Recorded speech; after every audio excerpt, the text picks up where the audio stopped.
يا أيها الناس اتقوا ربكم الذي خلقكم من نفس واحدة وخلق منها زوجها وبث منهما رجالا كثيرا ونساء واتقوا الله الذي تساءلون به والأرحام إن الله كان عليكم رقيبا يا أيها الذين آمنوا اتقوا الله وقولوا قولا سديدا يصلح لكم أعمالكم ويغفر لكم ذنوبكم ومن يطع الله ورسوله فقد فاز فوزا عظيما أما بعد فإن أصدق الحديث كتاب الله وخير الهدي هدي محمد صلى الله عليه وسلم وشر الأمور محدثاتها فإن كل محدثة بدعة وكل بدعة ضلالة وكل ضلالة في النار. Jemaah kaum muslimin yang semoga kita semua senantiasa dirahmati oleh Allah Subhanahu wa taala, Bapak-bapak dan ibu-ibu yang kami hormati dan cintai karena Allah Subhanahu wa taala.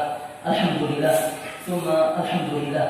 Jemaah kaum muslimin, sampai detik ini sudah berapa banyakkah kenikmatan yang telah Allah berikan kepada kita semua? Tak terhingga. Alaysa kadzalik? Bukankah begitu jemaah sekalian? Tidak dapat kita menghitungnya. Akan tetapi banyak di antara kaum muslimin yang menilai kenikmatan-kenikmatan yang telah Allah berikan kepadanya hanyalah yang bersifat materi, duniawi. Seakan-akan ketika ia tidak mendapatkan kenikmatan duniawi tersebut, materi tersebut, ia atau hidupnya akan sengsara, hidupnya akan susah, gelisah. Kalau ia menyadari jemaah sekalian, kaum muslimin rahimakumullah, kalau kita menyadari bahwasannya ada satu kenikmatan yang lebih besar berlipat ganda jemaah kaum muslimin dari sekedar materi duniawi tersebut. Kalau kita menyadari ini jemaah sekalian, walaupun kita diberikan oleh Allah Subhanahu wa taala materi yang sedikit, dunia yang sedikit, yang kalau kita bandingkan dengan orang-orang di luar sana jemaah sekalian jauh jemaah sekalian, namun kita tidak akan susah jemaah sekalian, kita tidak akan gelisah. Karena apa? Karena Allah Subhanahu wa taala telah memberikan kepada kita kenikmatan yang lebih besar daripada itu semua jemaah sekalian. Yang mungkin bisa jadi jemaah sekalian orang-orang di luar sana tidak Allah Subhanahu wa taala berikan kenikmatan itu. Nikmat Islam, nikmat iman, nikmat hidayah jemaah muslimin, nikmat mengamalkan Islam itu. Dan kita pada malam hari ini jemaah muslimin, Allah Subhanahu wa taala telah memberikan kenikmatan, taufik, kemudahan bagi kita semua untuk melangkahkan kaki-kaki kita menuju rumah Allah Subhanahu wa taala ini, masjid Allah Subhanahu wa taala ini, untuk melakukan salat maghrib secara berjamaah. Dan ini merupakan kenikmatan dari Allah Subhanahu wa taala, taufik, kemudahan di dalam melakukan ibadah dari Allah Subhanahu wa taala. Kalau tolak ukurannya jemaah kaum muslimin, kita hadir di tempat ini, tolak ukurnya karena kita sehat atau karena kita kuat. Coba lihat di orang-orang di luar sana jemaah muslimin, betapa banyak orang-orang yang lebih kuat dan lebih sehat daripada kita semua, naik turun gunung, berjalan berkilo-kilo, akan tetapi masjid yang ada di samping rumahnya tidak pernah ia kunjungi. Inilah kenikmatan taufik dari Allah Subhanahu wa taala, dipermudah di dalam melakukan ibadah. Dan juga apa yang kita lakukan saat ini jemaah kaum muslimin, kita duduk di rumah ini, di rumah Allah Subhanahu wa taala ini, kita duduk sambil menunggu waktu salat yang lain, yaitu salat apa? Isya. Apa kata Rasulullah SAW di dalam hadis yang sahih? Ala adullukum ala ma yamhu Allah bihi al-khatar wa yarfa'u bihi ad-darajat. Kata Rasulullah SAW kepada para sahabat, wahai para sahabat, tidakkah kalian mau aku kabari kepada kalian tentang suatu perkara yang dapat menghapuskan dosa-dosa kalian dan akan meninggikan derajat-derajat kalian? Kata Rasulullah SAW, yang pertama, isbagul wudu'i ala makan, menyempurnakan wudu walaupun dalam keadaan yang susah, walaupun dengan air yang sangat dingin, walaupun dengan air yang sangat panas, walaupun dengan keadaan kita lagi sakit jemaah muslimin, kita menyempurnakan wudu kita. Dan ini kata Allah, kata Rasulullah SAW akan menghapuskan dosa-dosa kita dan akan mengangkatkan derajat kita. Kemudian kata Rasulullah SAW, wa kathrahul khuta ila masajid,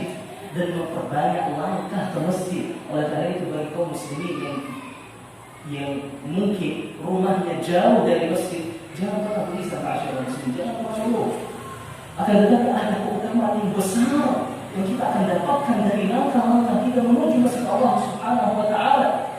Dan yang ketiga kata Rasulullah sallallahu alaihi wasallam, "Wattiba'u sholati ba'da shalah." Menunggu waktu salat dari salat yang satu ke salat yang lain. Seperti yang kita lakukan saat ini ma'asyiral muslimin. Kemudian kata beliau di akhir hadis ini, "Fadzalikumur ribat." Ini butuh perjuangan kata Rasulullah. Dan di dalam hadis yang lain, ma'asyiral muslimin, Rasulullah SAW mengabari bahwasanya seseorang yang diam di masjidnya menunggu waktu salat yang lain, maka para malaikat akan mendoakannya. Subhanallah, para malaikat akan mendoakan kita ma'asyiral muslimin kalau kita duduk di sini ikhlas. Kalau kita duduk di sini ikhlas karena Allah Subhanahu wa taala. Di dalam sebuah hadis Rasulullah SAW bersabda atau semakna, "Innal malaikata tusalli ala ahadikum ma dama fihi salatu ma lam yuhdith." Sesungguhnya para malaikat Allah Subhanahu wa taala akan mendoakan kepada orang yang tetap di tempat salatnya, yang tidak beranjak dari tempat salatnya untuk menunggu waktu salat yang lain. Apa kata para malaikat? Allahumma ighfir lahu, Allahumma arhamhu. Ya Allah, ampunilah dia, ya Allah rahmatilah dia.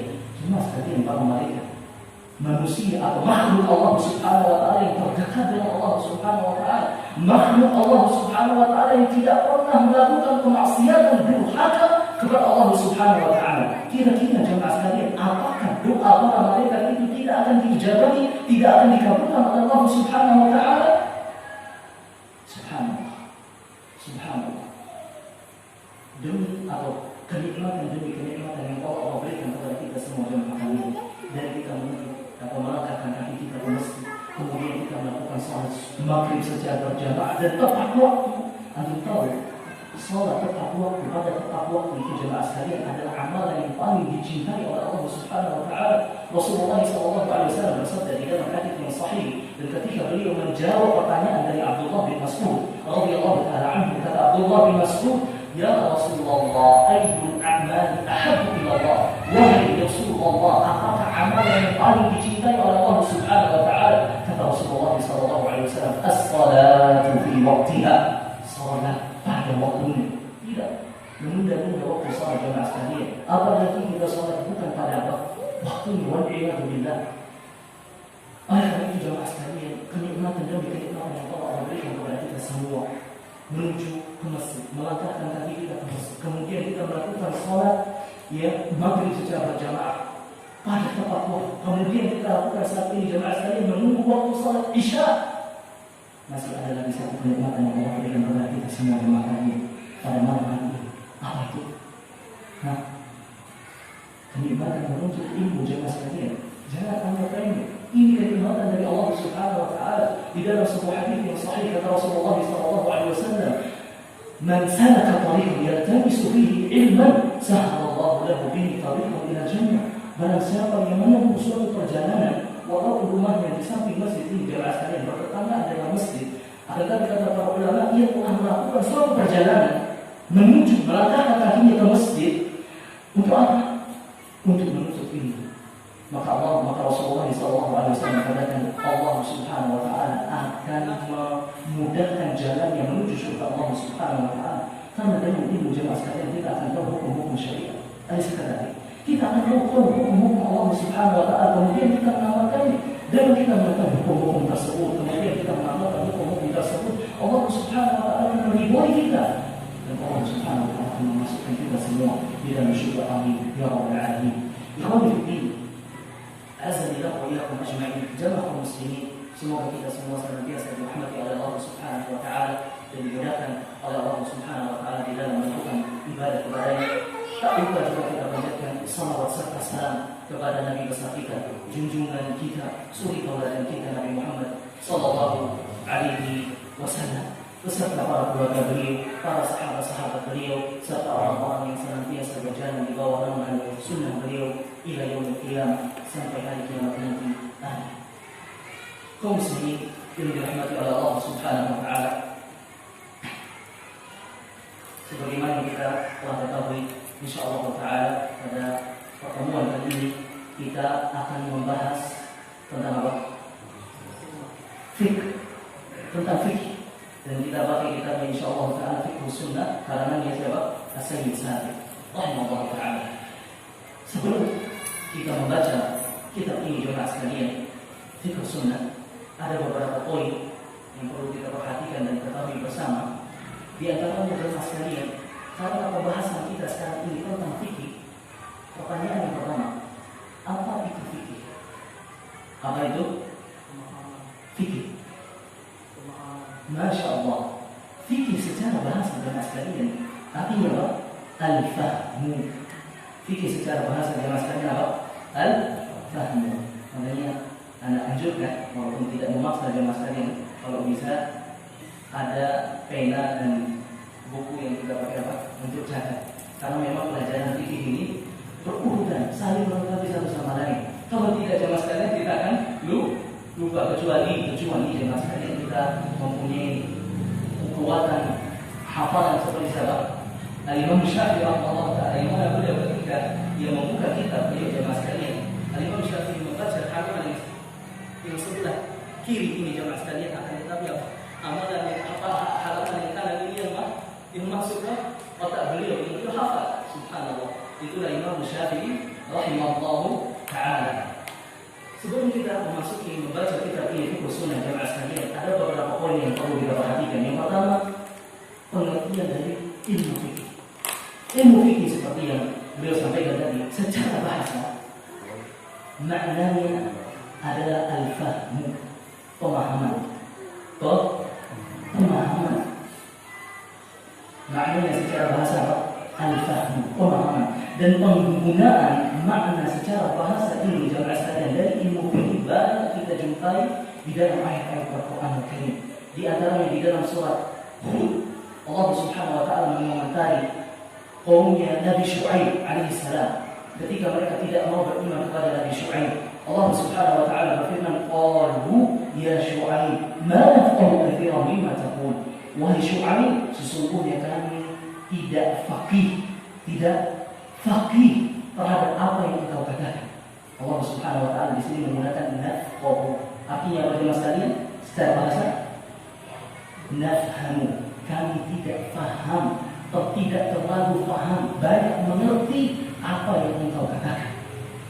Kemudian di dalam ayat yang lain misalkan ya di dalam surat Al-Isra, Allah Subhanahu wa taala mengabarkan bahwasanya seluruh alam semesta ini jemaah sekalian dan segala sesuatu yang ada di dalam alam semesta ini jemaah sekalian, semuanya mereka bertasbih kepada Allah Subhanahu wa taala, memuji Allah Subhanahu wa taala. Allah Subhanahu wa taala berfirman di dalam surat Al-Isra, "Tusabbihu lahu as-samawati as-sab' wal ardu wa man fihinna wa in min shay'in illa yusabbihu bihamdihi walakin la tafqahuna tasbihahum innahu kana haliman ghafura." Kata Allah Subhanahu wa taala, seluruh langit yang puji, kemudian bumi dan segala apa saja yang ada di dalamnya, mereka itu bertasbih kepada Allah Subhanahu wa taala. Wa in syai'in illa yusabbihu bihamdihi, dan tidak ada sesuatu apapun jemaah sekalian kecuali ia bertasbih memuji kepada Allah Subhanahu wa taala. Kemudian kata Allah Subhanahu wa taala, walakin la tafqahuna tasbihahum, akan tetapi kalian wahai manusia tidak faqih bagaimana cara mereka bertasbih. Artinya apa jemaah sekalian? Tidak faqih di sini, tidak paham bagaimana mereka cara bertasbih kepada Allah Subhanahu wa taala. Kemudian juga di dalam surah Taha, doanya Nabi Musa alaihissalam ketika beliau hendak menemui siapa? Fir'aun la'natullah alaihi. Doa yang sering kita sebutkan jemaah sekalian yang sudah kita hafal. Allah Subhanahu wa taala berfirman kepada Nabi Musa alaihissalam, Rabbi shrah li sadri, ya Allah, wahai Rabbku, lapangkanlah dadaku, wa yassir li amri, dan mudahkanlah urusanku. Wahlul 'uqdatam min lisani, dan lepaskanlah kekakuan di dalam lisanku agar apa? Yafqahu qawli, agar ia faqih terhadap apa? Ucapanku, apa yang aku sampaikan. Maksudnya faqih di sini apa jemaah sekalian? Faham, agar ia faham. Maksudnya apa? Fir'aun itu faham apa yang aku katakan. Nah, jemaah sekalian yang dimuliakan Allah Subhanahu wa taala, setelah kita mengenal atau mengetahui makna fikih secara bahasa, ya, sekarang kita berpindah kepada makna fikih secara istilah syar'inya. Makna fikih secara istilah syar'i. Al-Imam Abu Hanifah rahimahullah ta'ala memberikan satu definisi tentang ilmu fikih secara istilah syar'i. Kata beliau, Al-Imam Abu Hanifah rahimahullah ta'ala, al-fiqhu huwa ma'rifatun nafsi ma laha wa ma'aliha. Pengenalan diri terhadap hak dan kewajibannya. Lagi, ma'rifatun nafsi ma laha wa ma'aliha. Pengenalan diri terhadap hak dan kewajibannya.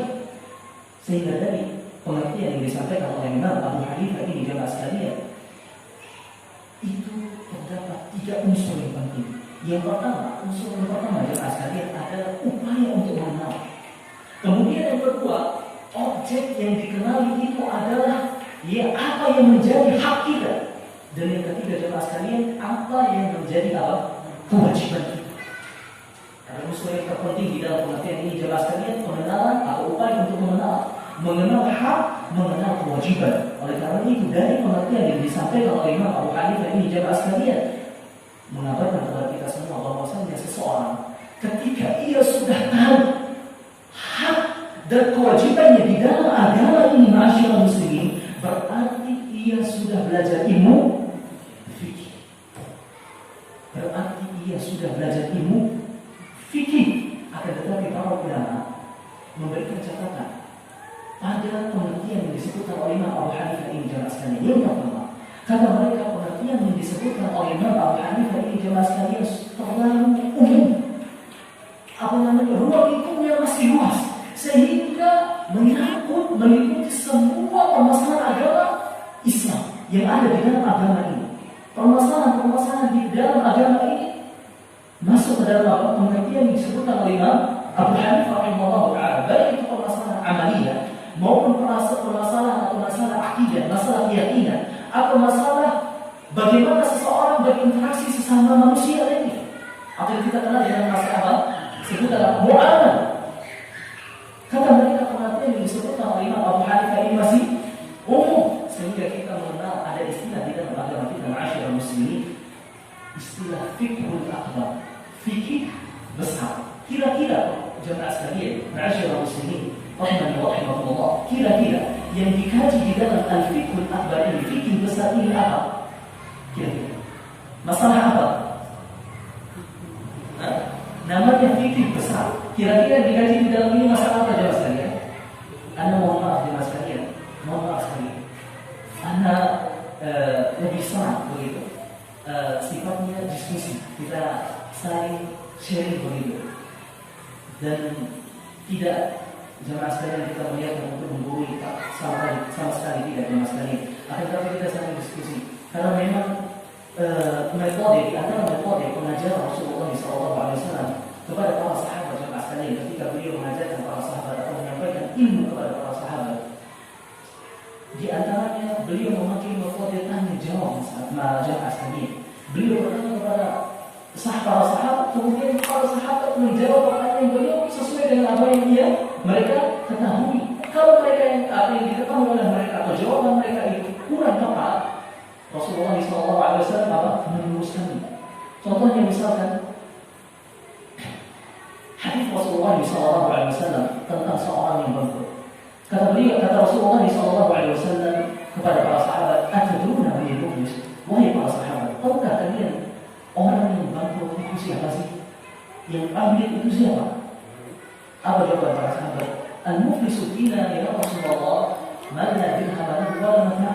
Seorang yang bangkrut di antara kami wahai Rasulullah adalah orang yang tidak memiliki apa? Fulus. Apa itu fulus sekalian? Uang. Orang yang bangkrut itu orang yang tidak memiliki uang dan juga harta benda. Kemudian apa kata Rasulullah SAW? "Al-muflisu min ummati man ya'ti yawm al-qiyamah wa qad shatama hadha wa man ya'ti yawm al-qiyamah bi salati wa siyami wa zakati wa qad shatama hadha wa akhadha mal hadha wa daraba hadha wa safaka dama hadha fa yu'ta min hasanatihi wa hadha min hasanatihi fa in funiyat hasanatuhu ukhidha la yuqta 'alayhi fa turiha 'alayhi thumma turiha fi an-nar." Orang yang bangkrut kata Rasulullah, dari umatku, kita umat Rasulullah atau umat Nabi Musa? Umat Rasulullah SAW, jemaah sekalian. Kata beliau, orang yang bangkrut dari umatku adalah orang yang nanti, seorang yang datang pada hari kiamat nanti dengan pahala yang banyak sekali, pahala sholatnya, pahala puasanya, pahala zakatnya. Akan tapi dahulu dia di dunia telah mencela saudaranya, telah mengambil harta saudaranya, telah memukul saudaranya, menggolimi saudaranya, memfitnah saudaranya, membunuh saudaranya, sehingga kebaikan-kebaikannya tersebut ditransfer kepada siapa? Saudaranya.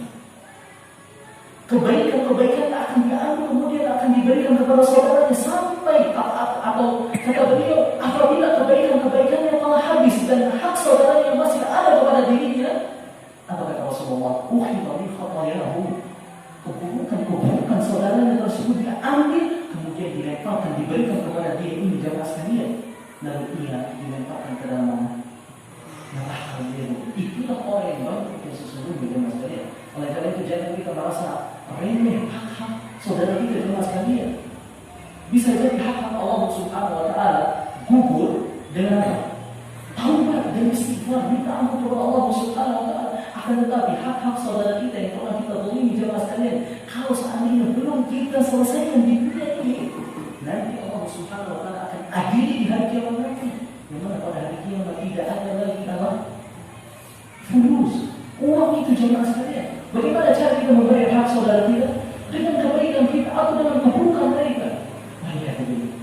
Kemudian di antara metode ini juga jemaah sekalian dipakai oleh Jibril alaihissalam ketika beliau menyampaikan wahyu kepada Rasulullah SAW dari Allah Subhanahu wa taala.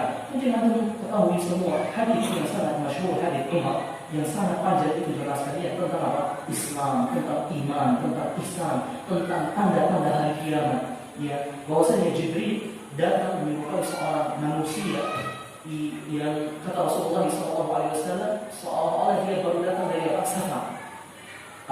Safar, namun tidak ada alamat, tidak ada ciri-ciri orang yang baru datang dari safar tersebut, jemaah sekalian. Pakaiannya masih putih rapi, kemudian rambutnya rapi hitam. Kemudian dia Jibril alaihissalam bertanya kepada Rasulullah SAW, "Azimil Islam, ajari aku apa itu Islam, apa itu iman, apa itu ihsan, apa itu tanda-tanda hari kiamat." Kemudian Rasulullah SAW menjawab apa jemaah sekalian, "Man mas'ulu anha bi'a'lamu min as-sa'il." Orang yang ditanya tidak lebih pintar, tidak lebih cerdas, tidak lebih tahu dari siapa, dari orang yang menanya. Kemudian Rasulullah SAW setelah Jibril alaihissalam mengajari beliau tentang iman, tentang Islam, tentang ihsan, beliau berkata, kemudian Jibril alaihissalam pergi, kemudian dia bertanya kepada Umar, "Atadruna man sa'il?" Tahu engkau Umar, siapa yang baru datang tadi? Apa jawaban Umar? "Allahu wa rasuluhu a'lam." Pelajaran di sini jemaah sekalian, Allahu wa rasuluhu a'lam. Ketika kita tidak tahu jemaah sekalian suatu permasalahan di dalam masalah agama ini dan kita ditanya oleh saudara kita, jangan kita sok-sok tahu jemaah sekalian. Jangan asal jawab. Kamu berat sekali di dalam masalah agama ini jemaah sekalian. Makanya kita dianjurkan untuk mengatakan apa? Allahu a'lam. Kenapa kita tidak menyatakan seperti Umar mengatakan ya Allah wa rasuluhu a'lam, ada rasulnya? Karena apa? Pada saat itu Rasulullah masih apa? Menerima wahyu. Rasulullah tahu. Karena apa? Diberitahu oleh Allah Subhanahu wa taala. Tetapi sekarang Rasulullah telah meninggal dunia dan kita mengatakan Allahu a'lam. Cukup Allah Subhanahu wa taala yang lebih tahu. Inilah metode Rasulullah dan Jibril alaihissalam. Mohon maaf ya mas sekalian. Kalau kita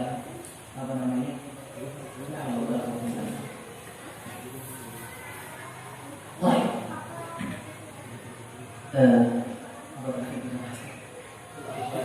Nah, fikih akhlak.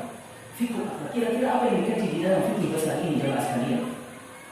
Yang dikaji di dalam permasalahan fikih besar ini jemaah sekalian adalah masalah akidah. Kajian masalah akidah. Kok bisa jemaah sekalian? Namanya saja fikih. Kemudian dikaji masalah akidah. Kita lihat kembali kepada pengertian yang disampaikan oleh Abu Hanifah tadi. Kata beliau, pengenalan diri terhadap hak dan kewajiban. Dan di dalam fikih besar ini yang dikaji di dalam akidah ini jelas sekali ada upaya untuk mengenal hak kita dan juga kewajiban kita di dalam masalah akidah. Karena pengertian yang tadi yang pengetahuan tadi jamaah sekalian masih umum, sehingga masuk di dalamnya seluruh permasalahan agama. Baik, setelah kita mengenali pengertian dari Abu Hanifah rahimahullah taala, sekarang kita akan mengenal pengertian fikih itu dari cabang ilmu yang satu. Maksudnya sebagai cabang ilmu di antara cabang-cabang ilmu. Jadi setelah Imam Abu Hanifah rahimahullah taala menjelaskan pengertian fikih yang masih umum, istilah fikih ini jelas sekali merujuk menjadi apa dengan berkembangnya zaman yang banyak para ulama atau para kaum muslimin yang mempelajari cabang-cabang ilmu yang baru, sehingga fikih ini dikenal menjadi salah satu cabang ilmu yang khusus yang tidak bergabung dengan cabang-cabang ilmu yang lainnya. Oleh karena itu para ulama mendefinisikan ilmu fikih ini jelas sekali dengan definisi yang memberikan batasan-batasan terhadap ilmu ini. Kata mereka al-fiqhu, al-fiqhu al-ilmu bil ahkam syar'iyyah al-amaliyah al-muktasabah min adillatiha at-tafsiliyah. Al-ilmu bil ahkam syar'iyyah al-amaliyah al-muktasabah min adillatiha at-tafsiliyah. Ilmu terhadap hukum syariat yang terkait dengan amalan, yang terkait dengan amalan yang digali atau difahami dari dalil-dalil yang rinci. Sehingga dari pengertian ilmu yang kedua ini, ilmu fikih yang kedua ini jelas sekalian kita dapat memberikan batasan terhadap ilmu fikih. Yang pertama dari pengertian tadi jelas sekalian al-ilmu bil ahkam syar'iyyah, al-ahkam syar'iyyah, hukum syariat. Sehingga segala sesuatu ilmu yang di luar dari ilmu syariat, baik itu ilmu mantiq, ilmu filsafat, ilmu pengetahuan hidup misalnya seperti IPA dan yang lainnya yang tidak ada hubungannya dengan syariat, apakah ini dikatakan ilmu fikih? Jelas sekalian tidak, karena ilmu ini tidak ada hubungannya dengan ilmu syariat. Kamu sampai sini jelas sekalian? Nah, kemudian yang kedua, batasan yang kedua jelas sekalian al-amaliyah, terkait dengan amal. Sehingga segala ilmu yang tidak ada kaitannya dengan amal itu tidak dibahas di dalam kajian ilmu fikih, baik itu masalah keyakinan atau masalah akidah atau mungkin masalah manhaj, bagaimana seseorang membangun prinsip beragama, prinsip yang benar di dalam agama. Itu semua tidak dibahas di dalam ilmu fikih karena mereka tidak termasuk amal. Dan kita tidak peduli dengan masalah akidah, masalah manhaj, ilmu syariat atau tidak. Ilmu syariat mereka masuk ke dalam batasan yang pertama akan tetapi dikeluarkan dari ilmu fikih oleh batasan yang kedua. Bisa dipahami jelas sekalian? Kemudian yang ketiga, batasan yang ketiga dari pengertian tadi jelas sekalian al-muktasabah, yang digali, maksudnya apa? Yang digali dari ijtihad seorang ulama. Dan ilmu fikih ini jelas sekalian adalah kesimpulan dari ijtihad seorang ulama terhadap dalil-dalil Al-Quran dan hadis-hadis Rasulullah SAW.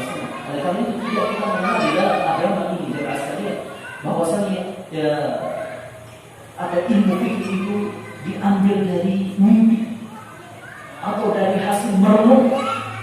Ya mungkin ada seseorang yang datang kemudian dia menyimpulkan suatu hukum fikih, kemudian kita bertanya kepadanya, dari mana engkau ini mengerti hukum ini, menyimpulkan hukum ini? Kemudian dia menjawab dari mimpi atau dari hasil merenung. Apakah kita akan mempercayainya? Jelas sekali tidak. Akan tetapi ilmu fikih itu dari apa? Ijtihad seorang alim terhadap dalil-dalil Al-Quran dan hadis-hadis Rasulullah SAW. Ini batasan yang kedua dari yang ketiga. Kemudian batasan yang terakhir jelas yang keempat, min adillatiha tafsiliyah, digali dari dalil-dalil yang rinci. Dan dalil-dalil yang rinci itu jelas sekali meliputi 4 hal. Meliputi empat hal. Yang pertama dalil Al-Quran, kemudian dalil hadis, kemudian dalil ijma', kemudian terakhir dalil qiyas. Dalil qiyas.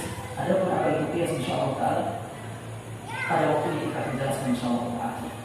Mudah-mudahan sampai sekarang bisa dipahami jemaah sekalian. Karena ini memang harus disampaikan sebelum kita membahas apa? Kita fikih. Kita fikih. Setelah kita mengerti atau mengetahui pengertian fikih secara bahasa dan secara istilah tadi jemaah sekalian, pengertian yang kedua tadi. Pertanyaan selanjutnya jemaah sekalian, kenapa kita harus belajar ilmu fikih? Nah, apakah ilmu fikih ini penting sehingga kita harus mempelajarinya jemaah sekalian? Jawabannya penting. Karena banyak sekali kita ayat Al-Quran yang mengatakan bahwasanya belajar ilmu fikih ini apa? Utama, mulia, penting. Di antaranya firman Allah Subhanahu wa taala di dalam surat At-Taubah. Allah Subhanahu wa taala berfirman, "Wa ma kana al-mu'minuna liyanfiru kaffah." Janganlah seluruh kaum muslimin itu pergi untuk berjihad.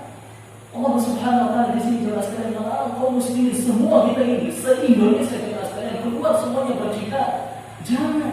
Akan tetapi ada sekelompok orang dari negara ini, dari tempat ini, yang mana kelompok tersebut tidak pergi berjihad. Lalu apa tugasnya jemaah sekalian? Dia tafaqahu fiddin, agar mereka belajar ilmu agama. Perhatikan kalimat ini jemaah sekalian.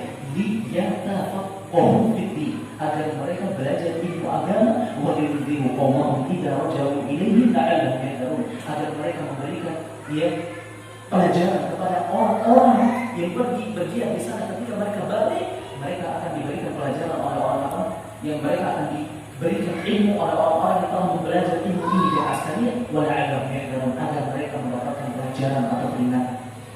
Jadi Allah Subhanahu wa taala di dalam ayat ini dan sekalian melarang untuk kita semua pergi berjihad. Akan tetapi ada yang menuntut ilmu, sebagian orang, sekelompok orang untuk menuntut ilmu, dan ini diizinkan oleh Allah Subhanahu wa taala, bahkan diperintahkan oleh Allah Subhanahu wa taala. Subhanallah, kalau kita perhatikan jemaah sekalian, menuntut ilmu ini Allah Subhanahu wa taala setamakan dengan apa? Jihad di jalan Allah Subhanahu wa taala. Padahal jihad itu adalah subhanallah amalan yang mulia, amalan yang besar. Yang mana orang yang mati syahid di medan peperangan, yang mati syahid di medan peperangan, ini Allah Subhanahu wa taala tidak ada balasan yang cocok bagi kecuali syukur Allah Subhanahu wa taala. Akan tetapi menuntut ilmu kata Allah Subhanahu wa taala setara untuk berjihad. Allah melarang semua kita untuk berjihad, akan tetapi ada seseorang yang suatu kelompok yang belajar ilmu agama. Makanya para ulama jemaah sekalian menjadikan ayat ini sebagai apa? Dari bahwasanya menuntut ilmu itu apa? Mulia, utama. Dan ulama fikih menjadikan ayat ini sebagai apa? Bahwasanya belajar ilmu fikih itu istimewa. Biasanya belajar ilmu fikih itu apa jemaah sekalian? Mulia, istimewa. Kira-kira kenapa alasan mereka para ulama fikih ini mengatakan bahwasanya ayat ini mengatakan atau menunjukkan bahwasanya belajar ilmu fikih itu istimewa jemaah sekalian? Apa jawabannya? Kira-kira jemaah sekalian, Anda tadi sudah mengatakan, itu garis bawah ini. Lihat tafaqquh, kata Allah Subhanahu wa taala apa jemaah sekalian? Lihat tafaqquh, dan asal kata dari lihat tafaqquh itu apa jemaah sekalian? Al-fiqhu, fikih. Allah menggunakan kalimat fikih. Makanya para ulama fikih secara khusus mengatakan ayat ini apa? Menunjukkan bahwasanya ayat ini adalah keistimewaan ilmu fikih tersebut. Kemudian dari yang kedua jemaah sekalian, contohnya misalkan sabda Rasulullah SAW diriwayatkan oleh Imam Al-Bukhari dari Muawiyah bin Abi Sufyan. Ya dari atau hadis yang sering kita dengar, dari kita sebut jemaah sekalian, Rasulullah SAW bersabda, "Man yuridillahu bihi khairan yufaqihuhu fid-din." Barang siapa yang dikehendaki oleh Allah Subhanahu wa taala untuk kebaikan, artinya apa jemaah sekalian? Allah ingin orang tersebut menjadi orang yang apa? Yang baik. Allah Subhanahu wa taala akan memberikan pemahaman tentang apa? Ilmu agama kepadanya. Jadi ketika seseorang tidak dikehendaki, tidak diinginkan oleh Allah Subhanahu wa taala menjadi orang yang baik jemaah sekalian, Allah Subhanahu wa taala tidak akan memberikan kepadanya pemahaman tentang agama ini. Dan kata para ulama fikih, sekali lagi jemaah sekalian, kata para ulama fikih, dalil ini menunjukkan bahwasanya ilmu fikih itu istimewa. Kenapa? Jawabannya sama dari awal. Kenapa? Karena Rasulullah SAW menggunakan kata fikih Dan asal kata dari yufaqihu di dalam bahasa Arab jamaah sekalian apa? Fikih. Rasulullah SAW menggunakan kata apa? Fikih. Oleh karena itu jemaah sekalian, semoga kita semua senantiasa dirahmati Allah Subhanahu wa taala. Di antara poin yang perlu kita jelaskan juga jemaah sekalian, sasaran, ya. Sasaran di dalam ilmu fikih ini siapa? Nah, para ulama menyebutkan bahwasanya sasaran di dalam ilmu fikih ini adalah af'alul mukallaf. Af'al itu apa bahasa Indonesia-nya? Perbuatan mukallaf. Siapa itu mukallaf jemaah sekalian? Adalah hamba-hamba Allah Subhanahu wa taala yang berakal dan sudah baligh sehingga ia mendapatkan kewajiban di dalam syariat ini.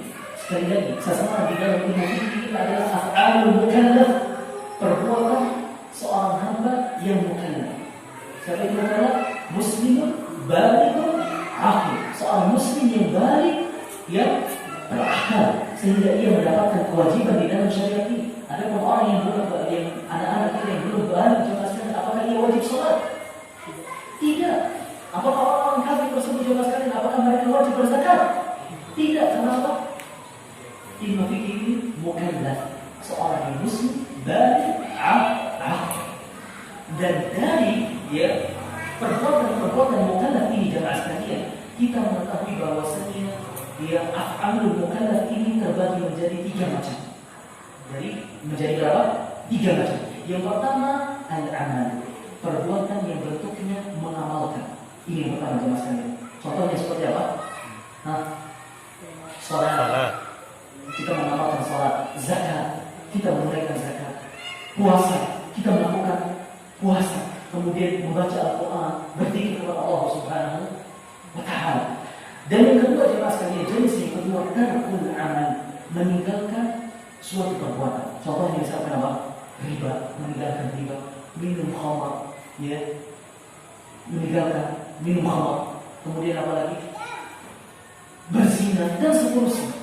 Dan yang ketiga jemaah sekalian, jenis yang ketiga at-takhyir, perbuatan yang sifatnya pilihan, atau kita katakan yang sifatnya mubah, sah-sah saja dilakukan. Ketika kita melakukannya tidak mendapatkan pahala, dan juga ketika kita meninggalkannya tidak melakukannya tidak mendapatkan dosa. Inilah namanya mubah, yang sangat tergantung kepada kebutuhan manusia, adat atau kebiasaan manusia, tidak ada kaitannya dengan perintah dan juga larangan.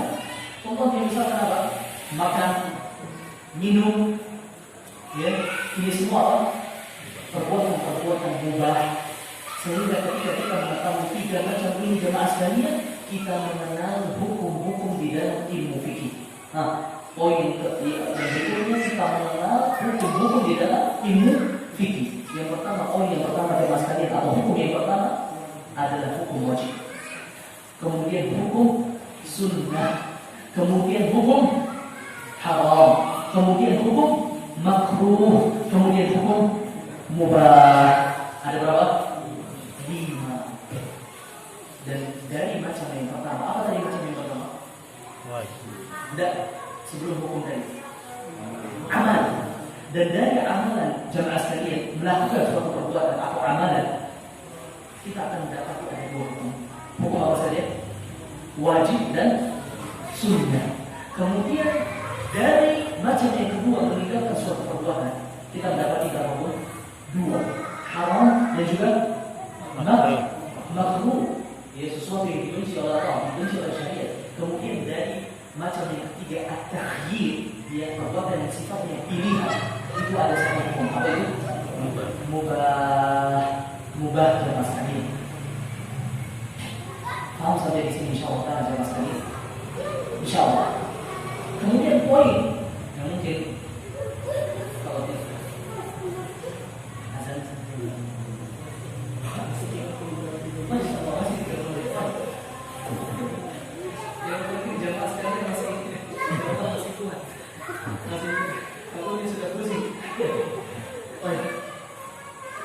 setelah kita mengetahui pengertian fikih jemaah sekalian, kemudian keutamaan belajar ilmu fikih, kemudian sasaran di dalam ilmu fikih, kemudian hukum-hukum di dalam ilmu fikih, sekarang kita akan mengetahui apa saja pembahasan di dalam ilmu fikih ini.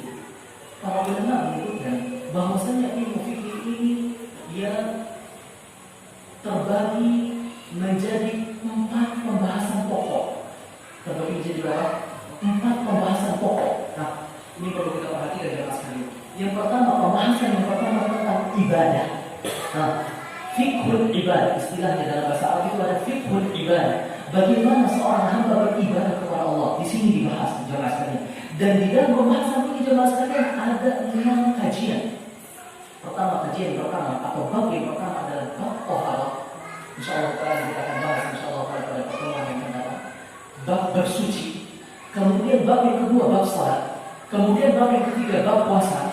Kemudian bab yang keempat bab zakat.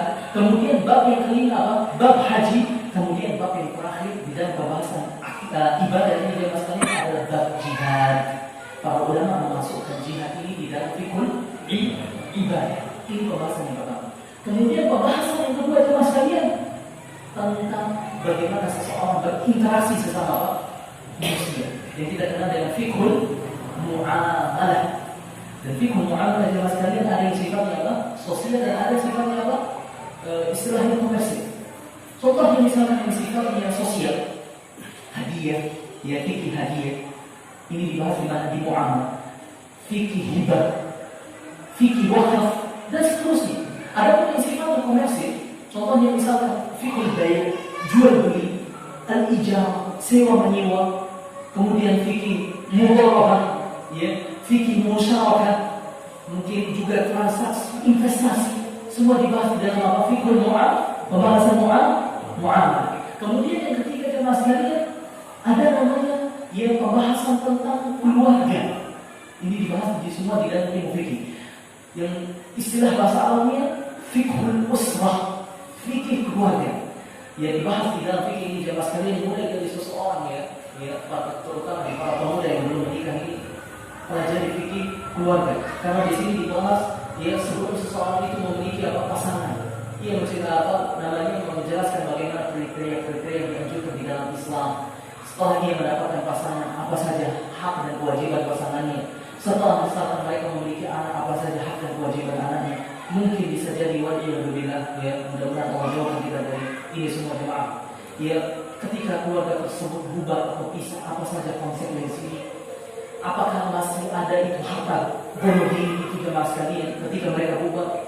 Dan juga termasuk di dalam pembahasan keluarga ini jemaah sekalian masalah warisan, faraid, bagaimana cara membaginya, semua dibahas di dalam fikih keluarga. Fikih keluarga. Kemudian pembahasan yang terakhir di dalam ilmu fikih jemaah sekalian secara sistematik itu ada namanya pembahasan tentang qadha dan jinayat. Fiqhul qadha dan jinayat. Maksudnya apa jemaah sekalian? Ya tentang peradilan atau tindak kriminal di dalam agama Islam. Ya apa saja kriminal di dalam agama Islam. Ya kapan seseorang mendapatkan hukuman yang khusus, kapan tidak. Atau mungkin kita pernah mendengar istilah had, ya hukum had atau hukum qisas atau hukum ta'dil atau rajam atau potong tangan. Semua ini dibahas dalam pembahasan qadha dan jinayat. Dan kebiasaan para ulama menjadikan pembahasan qadha dan jinayat ini jemaah sekalian di akhir kitab, di akhir kitab, dan mereka mendahulukan atau membahas di awal-awal fikih apa?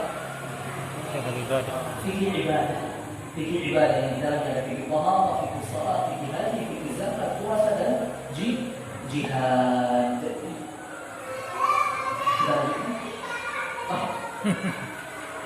Kalau begitu poin yang terakhir di dalam ilmu fikih jemaah sekalian ada istilah yang kita sering dengar dengan sebutan madhab. Bukankah begitu jemaah sekalian? Ada madhab. Dan di dalam ilmu fikih ini jemaah sekalian ada beberapa madhab yang paling populer. 4 madhab. Madhab yang pertama madhabul Hanafi yang dinisbahkan kepada imamnya Abu Hanifah. Kemudian madhab yang kedua madhabul Maliki yang dinisbahkan kepada imamnya Imam Malik bin Anas.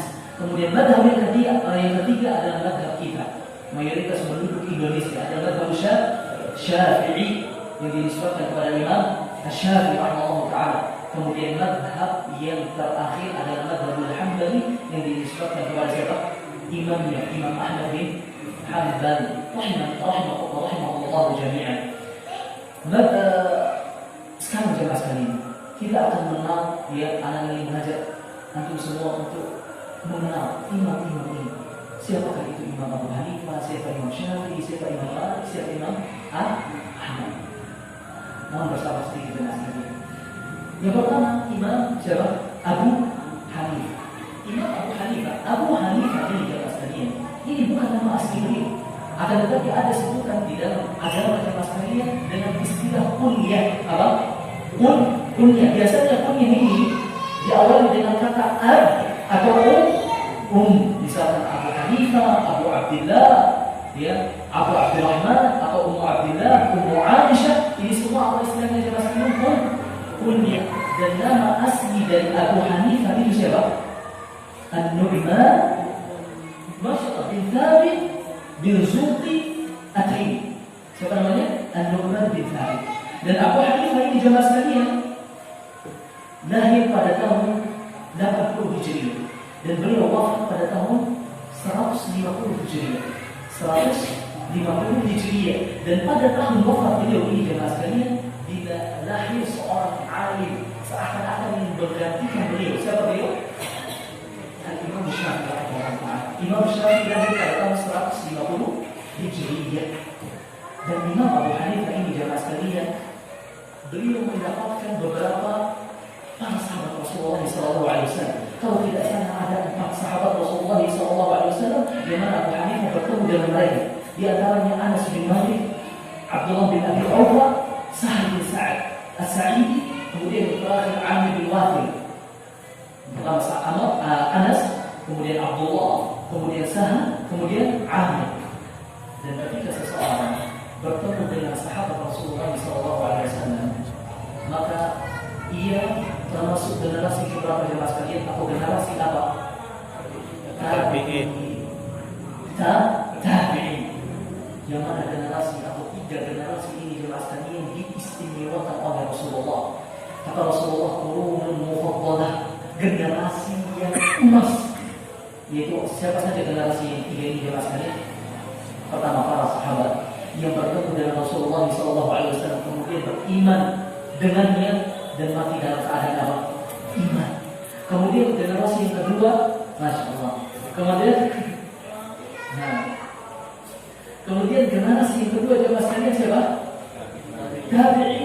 Mereka yang bertemu dengan para sahabat, yang mereka yang duduk berilmu majlis ilmu dengan para sahabat. Kemudian yang ketiga, generasi ketiga siapa jemaah sekalian? Tabi'in. Istilahnya tabi'in, pengikut para tabi'in.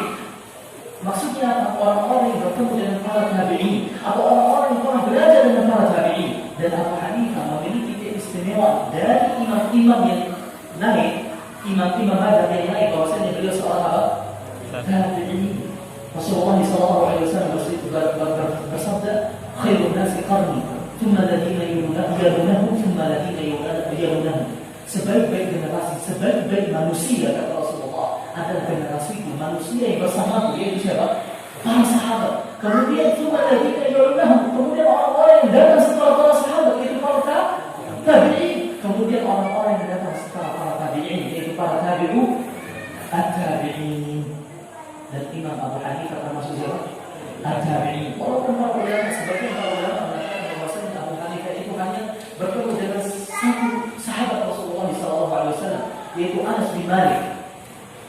Dan beliau meriwayatkan dari Anas bin Malik hadis Rasulullah SAW yang bersabda, "Talabul ilmi fardhatun 'ala kulli muslim." Menuntut ilmu agama itu adalah kewajiban bagi tiap muslim. Walaupun demikian jemaah sekalian, ya, walaupun beliau bertemu dengan satu sahabat Rasulullah SAW, ya, beliau termasuk apa? Tabi'in. Walaupun bertemunya hanya satu sahabat Rasulullah SAW. Dan beliau jemaah sekalian memiliki guru yang sangat banyak di dalam ilmu agama ini. Di antara guru yang paling memberikan pengaruh kepada beliau di dalam ilmu hadis terutama dan juga ilmu fikihnya, seorang ulama yang bernama Ahmad atau Hamad Sulaiman, Hammad bin Abi Sulaiman. Oleh karena itu Imam Abu Hanifah ini jamaah sekalian, setelah beliau belajar dari Hammad ini, beliau sangat ahli di dalam ilmu fikih, terutama di dalam masalah qiyas. Yang kita sebutkan tadi dari yang keempat tadi, ada masalah qiyas, terutama di dalam masalah qiyas jamaah sekalian, beliau sangat ahli. Oleh karena itu kata Imam Syafi'i rahimahullah taala tentang Abu Hanifah ini jamaah sekalian, kata beliau, an-nasu fil fiqh iyadun ala Abi Hanifah. Manusia di dalam ilmu fikih itu jamaah sekalian adalah keturunannya Abu Hanifah. Iya, di dalam bahasa Arab, iya jamaah sekalian artinya apa? Keluarga. Maksudnya apa jamaah sekalian? Bahwasanya Abu Hanifah ini memiliki jasa yang sangat besar terhadap ilmu fikih ini, sehingga para ulama yang sejaman dengan beliau mendapatkan banyak pelajaran dari beliau, sehingga mereka memahami apa? Ilmu fikih ini jamaah sekalian. Oleh karena itu Imam Syafi'i rahimahullah taala mengatakan an-nasu fi al-fiqh iyalun Abi Hanifah. Manusia di dalam ilmu fikih ini adalah keturunannya siapa? Abu Hanifah. Kemudian jamaah sekalian, mazhab Hanafi ini ya kita sebut dalam mazhab Al-Hanafi. Ini banyak tersebar di wilayah Afrika, negeri Afrika, negeri Sudan, Mauritania, yang mana di dalamnya terdapat suku ya yang bernama Ashinqir. Suku Ashinqir yang menghasilkan banyak para ulama dari suku tersebut di Australia. Yang paling terkenal itu siapa? Al-Imam Shinqiti, mufassir hadza zaman, yang mufassir ahli tafsirnya zaman sekarang ini yang Australia. Kemudian ia tersebar juga di wilayah Mesir bagian barat, dan juga tersebar mohon maaf ini mazhab Al-Hanafi. Nah, mohon maaf, mazhab Al-Hanafi itu jemaah sekalian bukan di wilayah Afrika, akan tetapi mazhab Al-Hanafi ini banyak tersebar di wilayah Irak, kemudian ke arah timur, termasuk juga Afghanistan, Pakistan, India, kemudian Bangladesh, kemudian Asia Tengah seperti Uzbekistan, ya, dan semisal mereka jemaah sekalian. Makanya kalau kita perhatikan kalau orang-orang yang yang sudah Allah Subhanahu wa taala memberikan kenikmatan seperti umur jemaah sekalian, kita perhatikan orang-orang India di sana jemaah sekalian. Mereka itu apa? Pakai topinya apa? Topi mereka itu ciri khasnya jemaah sekalian. Ada apa? Ada lubang di sini jemaah sekalian. Atau gimana kita katakan? Pokoknya topi, kemudian ada apa? Lubang di sini. Kenapa? Di dalam mazhab Hanafi jemaah sekalian, di dalam mazhab Hanafi, mohon maaf tidak singgung-singgung, di dalam mazhab Hanafi jemaah sekalian, ini apa istilahnya? Jidat ini harus menyentuh pada apa? Lantai.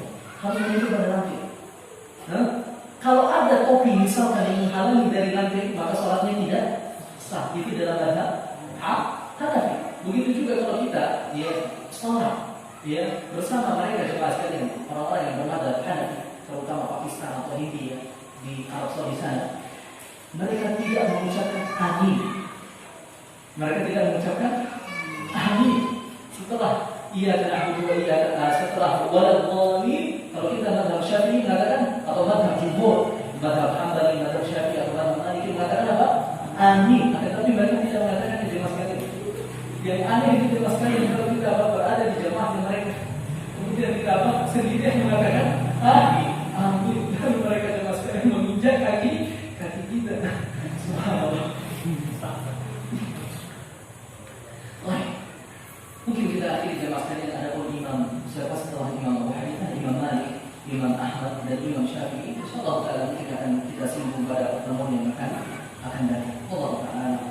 Semoga apa yang kita sampaikan ini jemaah sekalian bermanfaat bagi kita semua, terutama untuk akhirat kita. Mohon maaf atas kesalahan dan kekurangan dari kami atau dari saya. Subhanallahumma wa bihamdika asyhadu an la ilaha illa anta astaghfiruka wa atubu ilaika. Wassalamualaikum warahmatullahi wabarakatuh.